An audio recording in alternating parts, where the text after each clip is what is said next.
Good evening, ladies and gentlemen. On between Jason, my brother, how you doing? Pretty good. Welcome to another edition of TUneage, where we finally get Mick Mars' album, "The Other Side of Mars." "Loyal to the Lie" is the first single for the album. I believe comes out in February. Oh, okay, cool. And I was listening to I was watching an interview with Mick, and dude, night and day from Motley Crue. Yeah. Night and day. Whenever you saw a Motley interview in like the last few years, he was down. He wasn't, Mm-hmm. He doesn't have any makeup on. Yeah. He sounds great. He looks good for, what's going on with him. Sure.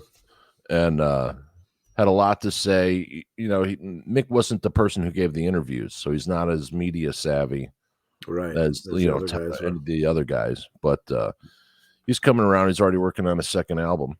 Oh, right on. And so this is a session produced by Tom Werman? Yeah, the guy who did all the Dokken albums and all the metal albums back in the day. And he also did did I pronounce his name correctly? I'm trying to think wasn't it Werman? Yeah, I know who you're talking about. Yeah, we're old. Yeah. But that's who produced his album. Okay. And so he worked with this dude. Was he from Trickster? What was the name? I don't know. Let's see. So Mick Mars, Steve Brown. Is that the name? Let me see here. That was the guitar player for. I could be confusing it with someone else. But he said he's done touring. There's 10 tracks on the. Oh, Michael Wagner is who produced it.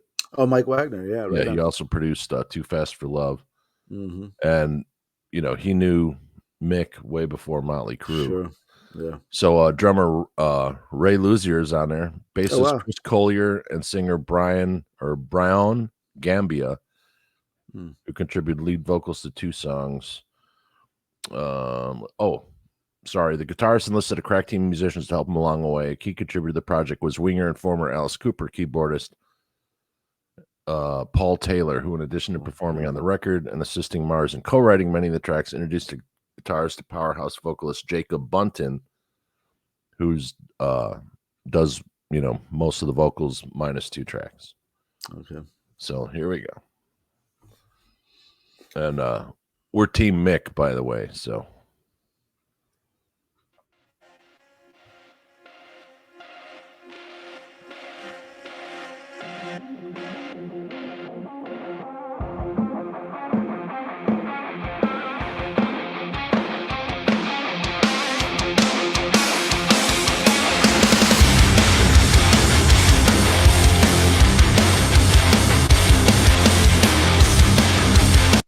Dude, I love Mick Mars. That's all I got. Heavy. Oh, totally heavy. Coming heavy right out of the gate. Right.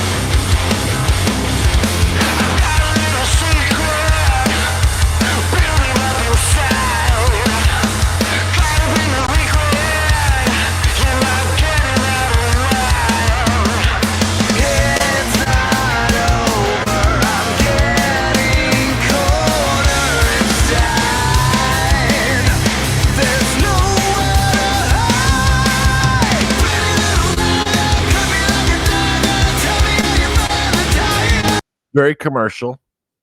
Definitely could be on the radio. Yeah, got a hooky chorus, but Yeah, and then also in these interviews, Mick Mars is smiling. Oh wow! And laughing. Yeah, so it's kind of cool to see because he was Mr. In Crue. So, huh? I'm gonna say I was gonna say I don't think I've ever seen that before. Right.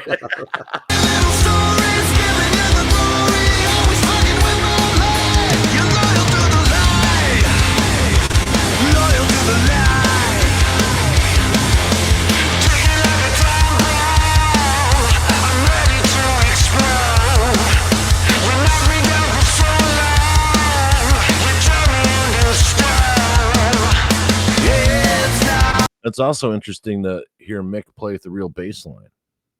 Yeah.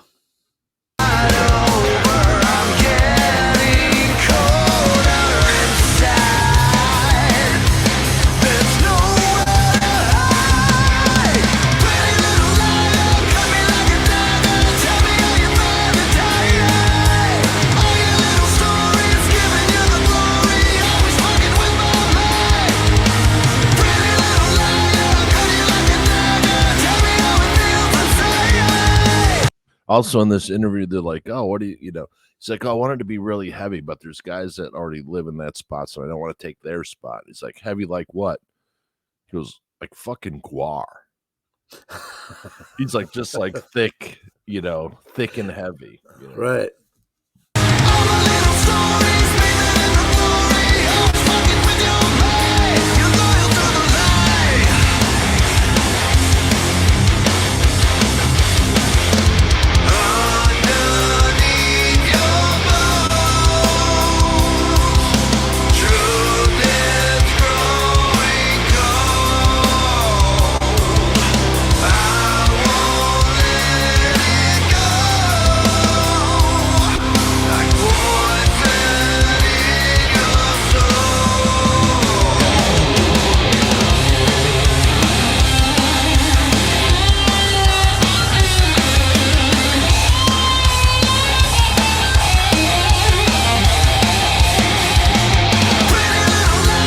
Okay, that was a different kind of solo for Mick. Yeah. I wish it was a little bit longer. I was starting to dig that. Yeah, there's a lot of 70s stuff in there. Yeah.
And that, people, is how you do a political song without even making the audience realize they're watching a political song. Nice imagery. Yeah, I'm looking forward to hear some more Mick Mars for sure, man. I've been waiting for this album. We've been waiting for this album for a long time. Right. And really, if you think of, I mean, he's one of the, if you think about it, he's like really one of the main guys from that time period that hasn't came out with a solo album while they're in their big band. Yeah. Normally they'd tear off and do a solo project. Yeah. I dig it, man. We'll see what the rest of it's like, Absolutely. And it's nice to see Mick out there, of course, and no bitterness in his interviews. I've always liked Mick Mars when he's always an interesting guy. He's always, into some weird shit. And I like his sense of humor. Anyway, that's Mick Mars. So go by The Other Side of Mars. You probably won't see him live doing this unless it's a residency or a one-off. That's what he says he's open to. He's not going to tour, right? But he's open to a 10-day residency. He goes maybe 10 shows in a year. Yeah. I'll do, but other than that, not interested. He doesn't need to, man. Nothing to prove. No. But anyway, go buy local music. Go see local music. But most of all, keep listening. Horns up for Mick.